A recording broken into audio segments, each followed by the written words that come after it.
This one's not as bad. For those of you who have not been keeping up with the God's Not Dead timeline, we are on the third movie, and we still haven't proved that God's not dead. Therefore, we must definitively prove our hypothesis by injecting this series with a little bit of northern exposure, making the other movies so far only likable character the lead, and bringing in a completely different director and co-writer. Seriously, God's Not Dead 1 and 2 director Harold Kronk is replaced by director John Gunn under the alias Michael Mason. Gunn had previously directed Pureflix's The Case for Christ, and regardless of what you think of that film, it's certainly a movie that knows character arcs and people better than the previous God's Not Dead movies. While the persecution complex of the other films is still here, of course, the movie almost feels like a challenge given to a more talented writer to see if they can make something of what they were given with the previous movies. Certain supporting characters, like liberal cancer blogger and Christian exchange student disowned by evil atheist dad, are now gone, which greatly reduces the multiple storylines of the other films into a much more focused movie. It even quickly wraps up the cliffhanger of God's Not Dead 2, which ended with Reverend Dave, played by David A.R. White, being arrested for not turning over his sermon transcripts. We see the ending again in this movie, and this is the last that we see or hear about Chinese student Martin Yip. Which means his father probably killed him. So the church transcripts needed to be turned over to make sure they weren't using their sermons as a political platform. That way they could keep their tax-exempt status. Free speech issue, totally. Historic landmark that has served this community for over a century. And now they want the church gone. This is what our country has come to. Yep, that's me. You're probably wondering how I ended up in this situation. No, I'm not. But you're probably gonna tell me anyway, aren't you? Never mind, the court releases the transcript mandate and Dave is free to go. What a cliffhanger! It was all resolved before the opening credits! Possibly because the new director felt like it was a good idea to not have both sequels be a courtroom drama, and because that plot line would be stupid. Reverend Jude is also back, and Dave even has a love interest. No, not his own personal Jules Winfield. I mean the sexy cafe lady. From last night. Pork chops turned out great. Sure, I could joke here, but nothing's gonna top finding out that Michael Scott produced this one. Now I won't be surprised when Reverend Dave strangles someone with the American flag. Dave's church is still located on a college campus where tension is so heavy that they need armed security guards. I appreciate you all braving the angry mobs and picketers, but even with all the noise going... If you're laughing it off, your problem probably isn't that bad. But this is a special day. That our very own Jude Umbaye has accepted a permanent position with us here at St. James as my co-pastor. Well, at least the church is now pro-gay marriage. Unfortunately, they hear a noise right on the day of Jude's retirement, the birth of his granddaughter, and the day he won the lottery. That's what the light and darkness is, a man on fire! Oh, right. I guess it should be pointed out that numbers were completely dropped from the titles, so while it's easier to just say God's Not Dead 3, it's really God's Not Dead, A Light in Darkness. That's one way to disassociate yourself from the series, and by saying A Light in Darkness is code for this is the only one that isn't terrible. At least this movie has a way better fire budget than God's Club. Oh, maybe I spoke too soon. Nah, it's still better than God's Club. Gotta get you out of here, Jude, so I can immediately fire the armed security guards. My God, you're speaking in tongues! You're possessed by Satan! Ah, come on, you were all smiles when Sorbo died, saying that today is a good day. And there goes the world's greatest friendship, and we'll never know who caused this.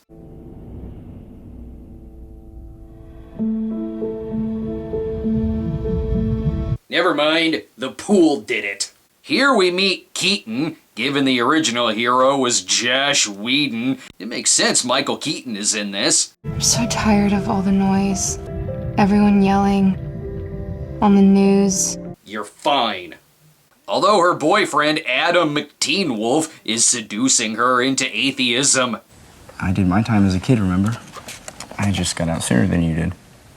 Sorry, but I do have to point out another positive thing. Finally, we have an actor who is acting like that cup is full. They're all just a bunch of kids joshing around about the Mandela effect. Like what? Like Curious George used to have a tail, but now he doesn't. What? Used to? Yeah. No, it didn't change. Look it up. People just remember it wrong. Stupid millennials! These conversations are as deep as plywood. Okay. Look, it's science, yo, okay? Quantum physics. Look it up. Physics. You guys seriously not hear how ridiculous you sound? I feel like most arguments could be ended with, "It's science, yo." When Adam outs her as sorta still believing in God, it causes the two of them to break up. It's kinda like the breakup in the first God's Not Dead, only these two are acting like real people, and they really do have a legit reason to be breaking up. Plus, Keaton hears her true calling.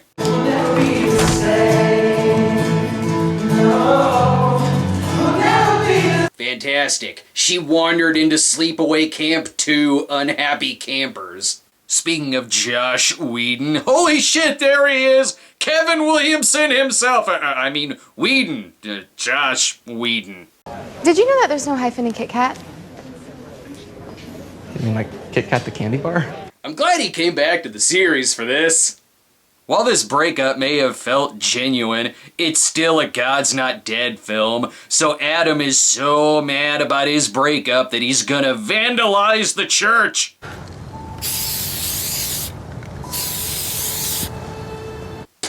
That's all you got?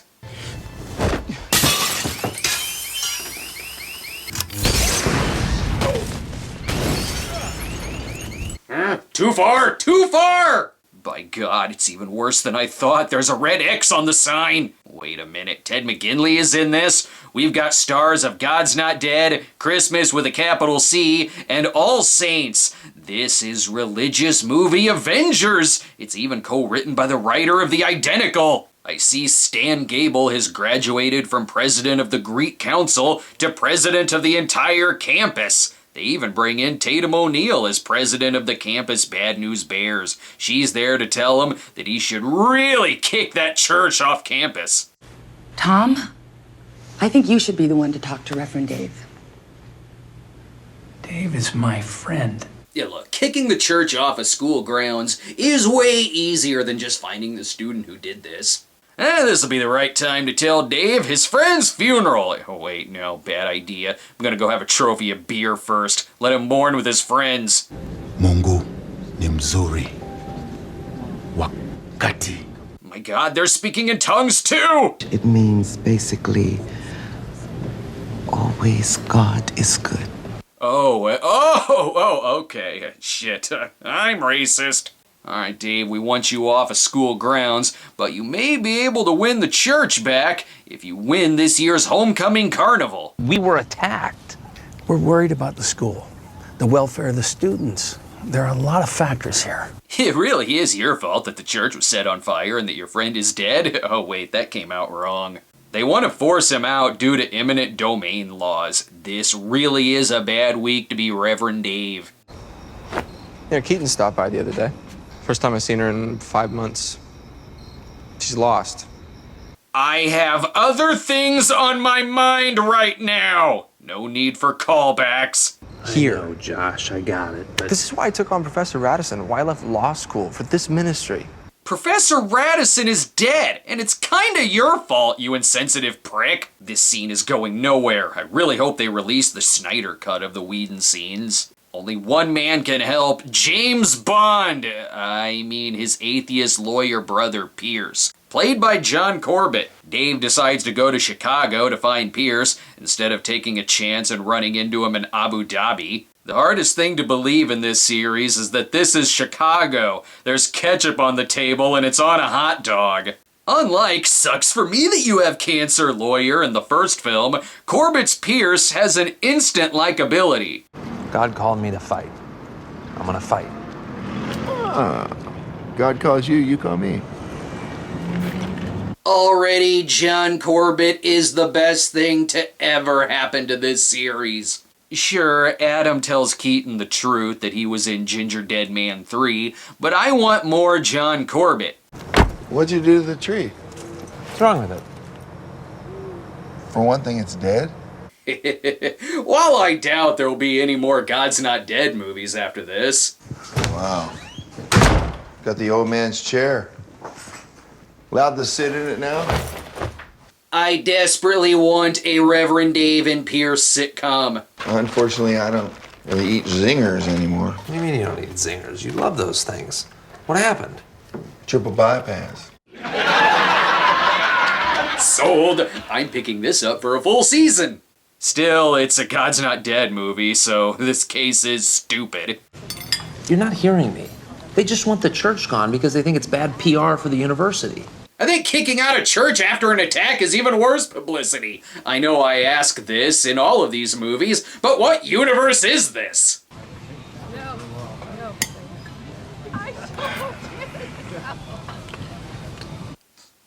And then that happened.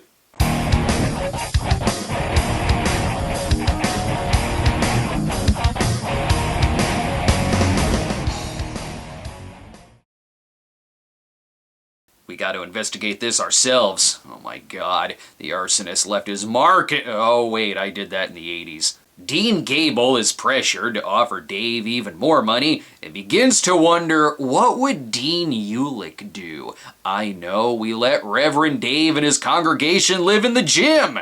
Even the side story here isn't bad, in that it actually has to do with the main plot, and this isn't a usual evil strawman atheist character. This is someone who actually is going through guilt and remorse. If he does exist, do you think that he would forgive me? I know it's easier to scoff at some of this, but putting myself in this kid's shoes, yeah, I'd probably turn to Jesus. And booze.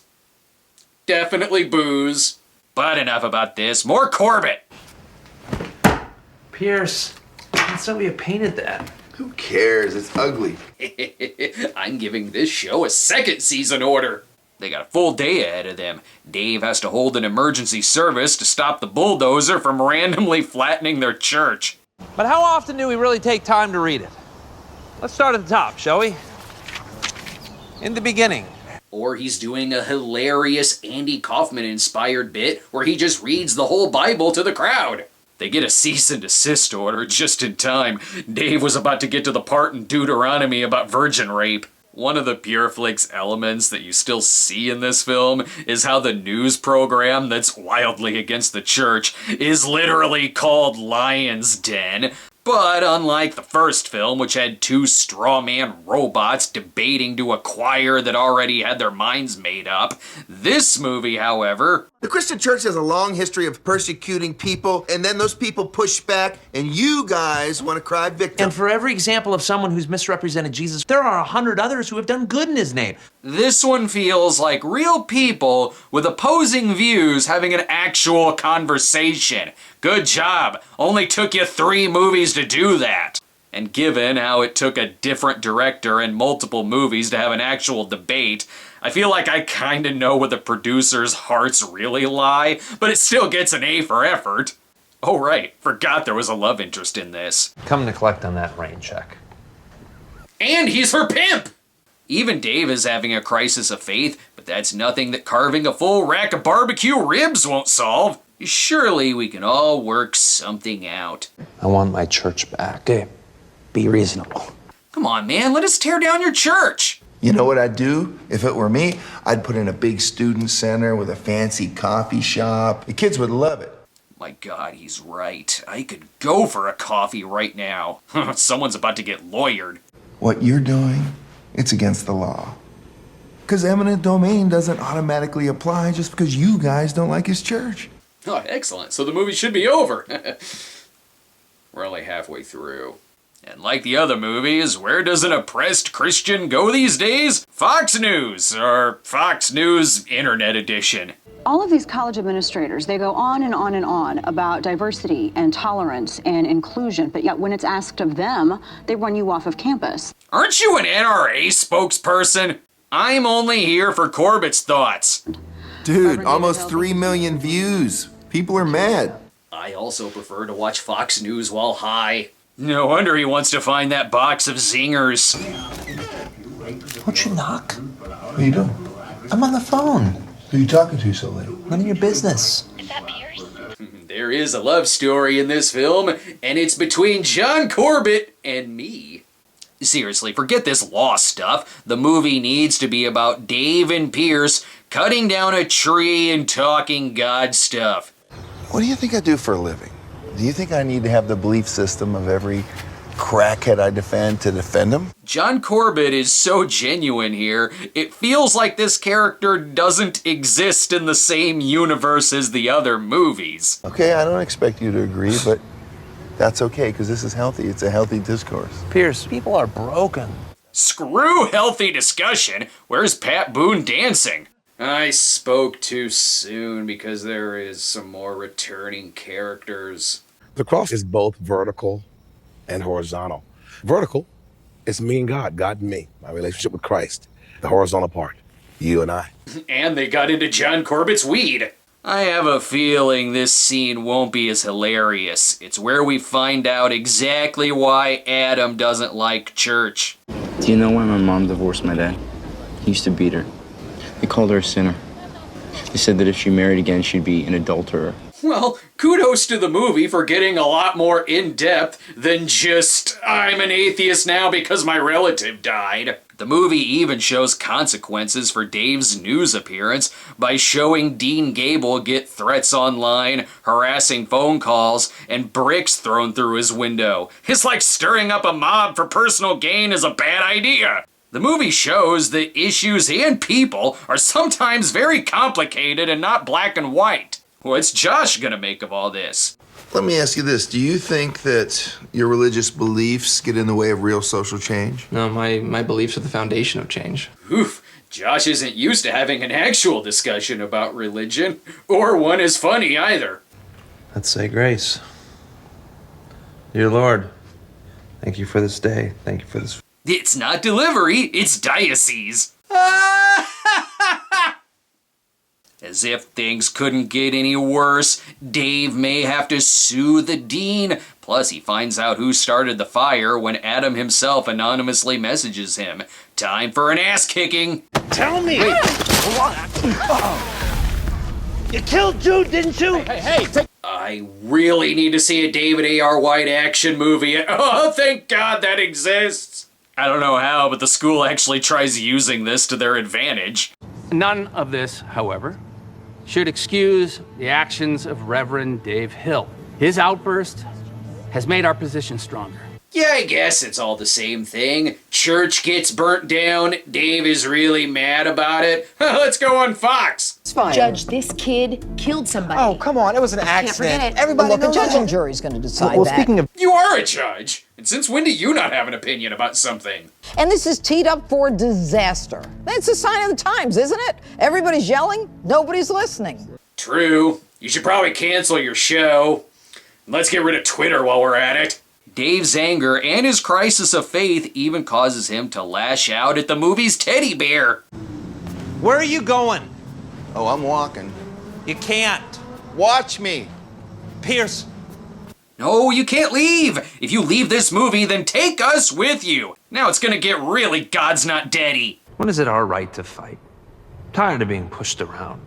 I think it's time that Christians stand up for themselves. Well, the problem isn't that Christians aren't standing up for themselves. It's that they're really stupid about it. And you can actually tell when the movie's better writer takes over. But maybe you'd understand a little better if you were the one being attacked. I'm a black preacher in the deep south. I could build you a church with all the bricks been thrown through my windows. This movie series is getting owned by its own movie. It does, however, have a third act breakup, not between Dave and God, but between Dave and his brother. Break. No one forced you Oh, out. yes, you did. I wasn't welcome in this house once I started asking tough questions. Is that what they were? Tough questions? This movie truly understands every argument at Thanksgiving. Do you have any idea what you did to Mom and Dad? I was changing, and you all hated me for it. And that's the truth, David. What kind of God's Not Dead character is this? He should go around threatening students for talking in class. And even the B plot here still feels genuine. You want to know why our generation's leaving the church? It's because the whole world knows what the church is against, but it's getting harder and harder to know what it's for. God's Not Dead, a movie trilogy that itself is born again. Dave learns how to forgive to the point to where he actually gives Adam Jude's Bible. I'm so sorry. Sorry. Why wasn't this all three movies? The other two kinda contributed to the hatefulness that this movie is against. Courts are even left out of the movie as the Dean and Dave actually come to a compromise and talk their shit out. They even bring the angry mobs together. Chancellor Ellsworth has assured me that this new facility will have a space for our harbor house, led by our campus minister, Josh Wheaton. The Russo brothers said no. This entry in the series killed off Jude and bullshit protesting. But for now, please, put down those signs. Put them down. Yeah, well, that was easy. Now let's settle the abortion debate. This call for peace is very nice and is a welcome addition. The movie should just be called God's Not Dead, The Apology. It doesn't have a giant schmaltzy makeup scene. Corbett calls his brother and leaves him a message because they are still brothers and brothers fight. Dave gets to break ground on a new church, and sure, it title drops at the end, but at least it doesn't tell you to text it to people like the previous movies did, nor does it list off a bunch of contextless court cases. Congratulations, God's Not Dead movies. You're finally about Christianity. While the movie starts out like it's gonna be just another victim complex movie about persecuted Christians and evil atheists, and you can certainly still see some elements of the other movies here, this movie's just more human about it. It makes these people feel authentic. It gets into topics of redemption, remorse, forgiveness, and is a movie that feels genuine in its discussions about faith, and it doesn't shy away from talking about very real reasons why people would want to go away from the church. Which, of course, means that of all three movies, this is the only one that bombed. It only made $7 million in its entire run, which is less than what the other two movies made in their opening weekends. Because, of course, that's what happened. The movie suffered from poor reviews, which is understandable because it's still hard to recommend it for movie theater prices. But even its own audience ignored it by calling it a cash grab that doesn't promote a Christian message anymore. It's the only one that promotes a Christian message. And since when is being a cash grab a bad thing for this audience? So this probably means no more God's Not Dead movies in the future, which is terrible news for me. These reviews are among the most popular on the channel. These God's Not Dead movies aren't alive and are surely dead. Which unfortunately means we won't see an entry that takes place in outer space. You should have set part 3 in space while you had the chance.